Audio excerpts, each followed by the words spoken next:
రావడానికి ముఖ్య కారణం అయితే చాలా మటుకు అందరికీ తెలిసిన విషయమే. అది కాన్‌స్టిపేషన్. ఎవరైతే మలబద్ధకంతో బాధపడుతుంటారో వాళ్ళలో ఎక్కువ శాతం ఈ పైల్స్ వచ్చే అవకాశాలు ఎక్కువగా ఉంటాయి. అదొక్కటే కాకుండా మామూలుగా ఈవెన్ ఒబేసిటీ ఉన్నా, లావుగా ఉన్నా, లేదా ఒకే ప్లేస్‌లో ఎక్కువసేపు కూర్చోవాల్సి వచ్చినా, లేదా వేడి వస్తువులు ఎక్కువగా తీసుకున్నా, లేదా నాన్ వెజిటేరియన్ లాంటివి ఎక్కువనే తీసుకున్నా కూడా మనకు పైల్స్ వచ్చే అవకాశాలు ఎక్కువగా ఉన్నాయి. కొన్నిసార్లు ఏమవుతుందంటే ఫ్యామిలీలో ఎవరికైనా మనకు పైల్స్ ఉన్నట్లయితే, అంటే మదర్ ఫాదర్కి ఉన్నట్లయితే పిల్లలకు కూడా వచ్చే అవకాశాలు చాలా మట్టుగా ఉంటాయి. కొన్నిసార్లు హార్మోనల్ ఇంబ్యాలెన్సెస్ ఉన్నప్పుడు కూడా మనకు పైల్స్ వచ్చే అవకాశాలు ఎక్కువగా ఉంటాయి.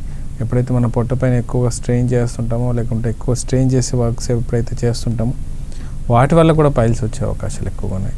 ఇవన్నీ 80% కారణాలు వీటి వల్లే ఉంటాయండి. కొన్నిసార్లు మాత్రం ఒక 20%, 15-20% డెలివరీస్ తర్వాత ఎప్పుడైతే మనం ప్రెగ్నెన్సీలో బాగా ప్రెషర్ అయిపోయి డెలివరీస్ తర్వాత కూడా పైల్స్ వచ్చే అవకాశాలు ఉన్నాయి. ఈవెన్ డ్యూరింగ్ ప్రెగ్నెన్సీ టైంలో కూడా పైల్స్ వచ్చే అవకాశాలు ఎక్కువగా కనబడుతూ ఉంటాయి.